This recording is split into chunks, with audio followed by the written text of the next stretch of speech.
teen, I read stacks of books every week, but there was one book that I never managed to finish because I just didn't like it. That book was Lord of the Flies. Now, I know some of you out there probably do enjoy that book, and that's great, good for you.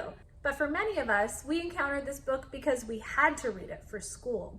And for me, a kid who loved reading, it totally killed my joy and made me not want to read anything. Enjoying what you read is a really important part of developing a love of reading, which is important for building literacy. My name is Yona. I'm a librarian here at Field Teen Center, and today I'm going to offer my opinion on books that teachers should assign instead of Lord of the Flies.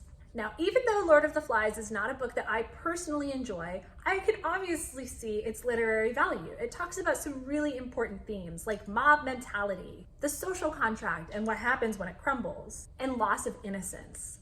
And of course, even though this book was not my speed, there are definitely arguments to be made for its value as a piece of art and for the author's craft and style. However, I hardly think that Lord of the Flies is the only place that young readers can go to find these themes, explore them with depth, and analyze a text both for information and as a piece of art. One way to take a fresh approach to commonly assigned classic works is to read a contemporary reimagining of the story. And lucky for us, there have been a couple of books published in the last few years that are very similar to Lord of the Flies. The first one is Beauty Queens by Prince Award-winning author Libba Bray. It's about a group of beauty queens on their way to a competition until their plane crashes, stranding them on a deserted island where they must learn to survive or strangle each other in the process. If this sounds reminiscent of Lord of the Flies, it's because it's meant to be.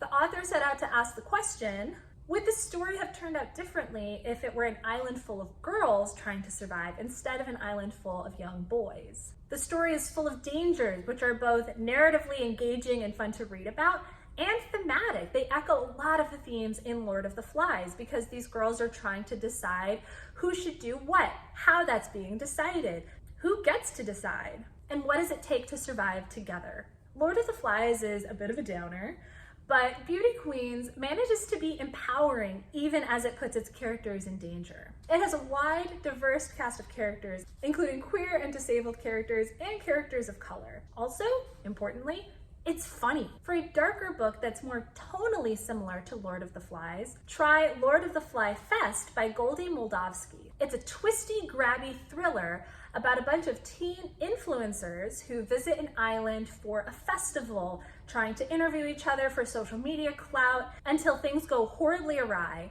and what started as a fight for fame becomes a fight for survival instead. In addition to showcasing moments of humor and horror, this story takes a critical look at our relationship to social media and our obsession with influencers, making it really relevant for audiences today. I chose to talk about these two books because they're extremely similar to Lord of the Flies, but they're definitely not the only books written for today's teens that talk about the themes of mob mentality and the social contract.